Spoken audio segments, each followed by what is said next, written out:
स्वागत. तर मुख्यमंत्री माझी लाडकी बहीण योजनेसाठी एक अपडेट आलेले आहे. तर त्या योजनेत लाडक्या बहिणींना KYCबद्दल अपडेट आलेले आहे. तर तुम्ही जर पहिल्यांदा चॅनलवर आला असाल तर क्रिश टॉक या चॅनलला सबस्क्राईब करायला विसरू नका, जेणेकरून मुख्यमंत्री लाडकी बहीण योजनेची सर्व लेटेस्ट अपडेट तुम्हाला लवकरात लवकर मिळून जाईल.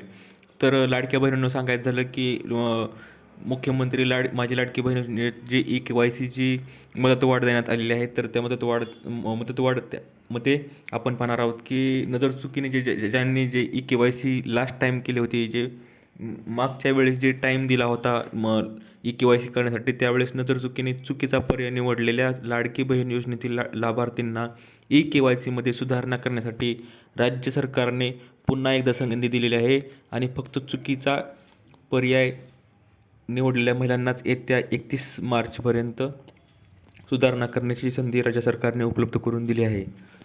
आणि याचा फायदा महिलांना होणार आहे आणि त्यात 31 मार्चपर्यंत सुद्धा यानंतर संधी नाही.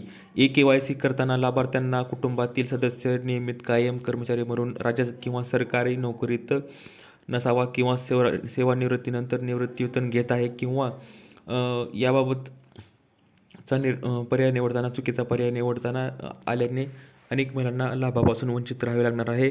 असं चुकीच्या KYC केली होती लास्ट टाईम, पण ह्यावेळेस पुन्हा एकदा त्यामुळे संधी देण्यात आलेली आहे. आणि दुसरं पाहणार आहोत की 31 मार्चपर्यंत अशा महिलांना त्यांच्या KYCमध्ये पोर्टलवर सुधारणा करता येईल, मात्र पुढे कोणत्याही परिस्थितीत सुधारणा करण्याची संधी उपलब्ध करून देण्यात येणार नाही. तर अशी माहिती आहे. तर लाडक्या बहिणींनो, जर तुमचं जर KYC चुकली असेल तर डबल तुम्ही KYC करू शकता.